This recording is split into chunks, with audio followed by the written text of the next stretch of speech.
ნეიბარ გურულო ჭაჭის ოტკით გაჟღენთილი კაცი და არის Ferrari F40.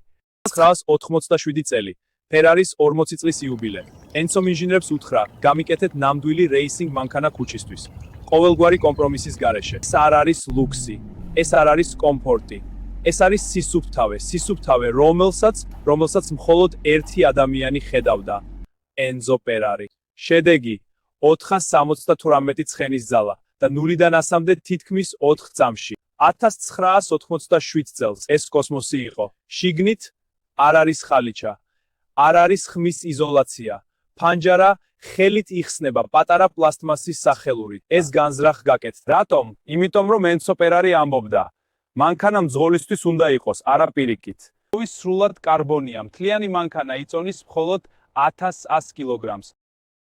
შედარებისთვის, დღევანდელი ჩვეულებრივი სედანი ორჯერ მეტს იწონის. ხამას 22 კმ/სთ. ეს იყო პირველი სერიული მანქანა ისტორიაში, რომელმაც ეს ბარიერი გადალახა. და 1988 წელს Enzo Ferrari გარდაიცვალა. F40 იყო ბოლო მანქანა, რომელიც მან პირადად დაამტკიცა.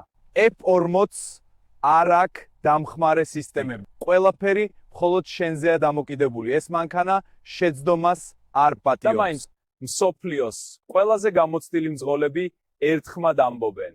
F40-ის მართვა ცხოვრებაში განცდილი საუკეთესო გამოცდილებაა. დღეს F40-ის ფასი 2-დან 6 მილიონ დოლარამდეა და ყოველ წელს იზრდება. გამოვიდა 1315. დღეს მსოფლიოში F40-ების რაოდენობა ამ ვიდეოს მაყურებელზე ნაკლებია. Ferrari F40.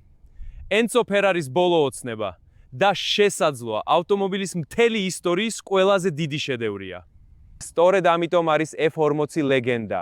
არა იმიტომ რომ ყველაზე სწრაფია, არა იმიტომ რომ ყველაზე ძვირია, იმიტომ რომ ის ნამდვილია. თუ მოგეწონათ, დალაიკეთ და გამოიწერეთ არხი. მომდევნო ვიდეოში კიდევ ერთ ლეგენდაზე ვისაუბრებთ. აბა კარგად.